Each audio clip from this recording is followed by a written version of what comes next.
ಮೈಸೂರಿನಲ್ಲಿ ಶಾಸಕರಾದ ಹರೀಶ್ ಗೌಡ ಹಲವು ಸಮುದಾಯಗಳನ್ನು ಒಟ್ಟುಗೂಡಿಸಿ ಸೌಹಾರ್ದಯುತವಾಗಿ ಸಂಕ್ರಾಂತಿ ಹಬ್ಬವನ್ನು ಆಚರಣೆ ಮಾಡಿದ್ದಾರೆ.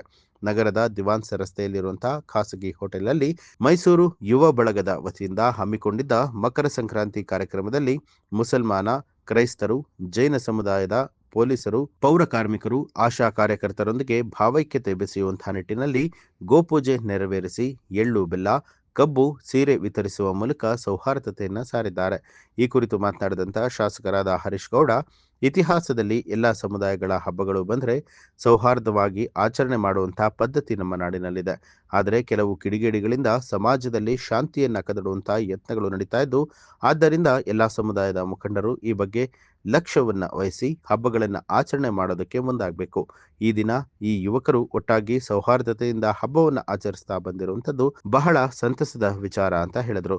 ಇದೇ ರೀತಿ ಸೌಹಾರ್ದತೆಯ ಆಚರಣೆ ಪ್ರತಿ ಜಿಲ್ಲೆಯಲ್ಲಿ ಆದರೆ ಉತ್ತಮ ಬೆಳವಣಿಗೆ ರಾಜ್ಯದಲ್ಲಿ ಕಾಣೋದಕ್ಕೆ ಸಾಧ್ಯ ಇದೆ ಅಂತ ಹೇಳಿದ್ರು. ಈ ವೇಳೆ ಹಿರಿಯ ಮುಖಂಡರಾದಂಥ ಕಾಂತಿಲಾಲ್ ಜೈನ್, ಮಹದೇವ್, ರವಿಚಂದ್ರ, ನವೀನ್, ಗುರುರಾಜ್, ನಂಜುಂಡಸ್ವಾಮಿ, ಸಂತೋಷ್, ಇಮ್ರಾನ್ ಖಾನ್ ಸೇರಿದಂತೆ ಇತರರು ಹಾಜರಾಗಿದ್ದರು. ಸಂಕ್ರಾಂತಿ ಹಬ್ಬವನ್ನು ನಮ್ಮ ಸಮುದಾಯದ ಜೊತೆಗೆ ಹಿಂದೂ ಧರ್ಮದವರು, ಮುಸಲ್ಮಾನರು, ಕ್ರಿಶ್ಚಿಯನ್ಸು, ಜೈನರು, ಸಿಖ್ರು ಎಲ್ಲರೂ ಇವತ್ತು ಕರೆದಿ ಹಬ್ಬವನ್ನು ಆಚರಣೆ ಮಾಡಿದ್ವಿ. ಅದ್ರ ಜೊತೆಗೆ ನಮ್ಮ ಪೌರ ಕಾರ್ಮಿಕರು, ನಮ್ಮ ಪೊಲೀಸ್ ಸಿಬ್ಬಂದಿಗಳು ಮತ್ತು ಆರೋಗ್ಯ ಆಶಾ ಕಾರ್ಯಕರ್ತರು ಮತ್ತು ಎಲ್ಲ ವಿಭಾಗದ ಕಾರ್ಯಕರ್ತರುಗಳನ್ನೆಲ್ಲರೂ ಕರೆಸಿ ಇವತ್ತು ನಾವು ಮತ್ತು ನಮ್ಮ ಸ್ನೇಹಿತರು, ನಮ್ಮ ಎಲ್ಲ ಹಿತೈಷಿಗಳೆಲ್ಲರನ್ನು ಸೇರಿ ಇವತ್ತು ನಾವು ಸಂಕ್ರಾಂತಿ ಹಬ್ಬವನ್ನು ಆಚರಣೆ ಮಾಡಿದ್ವಿ. ಪ್ರತಿ ವರ್ಷದಂತೆ ಈ ವರ್ಷ ನಾವು ವಿಜೃಂಭಣೆಯಿಂದ ಗೋಪೂಜೆಯನ್ನು ಮಾಡಿ ನಾವು ಆಚರಣೆ ಮಾಡಿದ್ವಿ.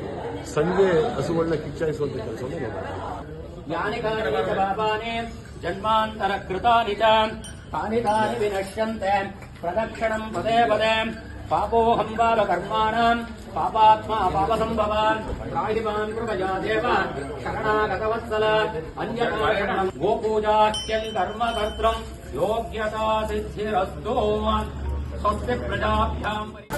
ನ್ಯೂಸ್ ಅಲರ್ಟ್, ನಿಮ್ಮಿಂದ ನಿಮಗಾಗಿ.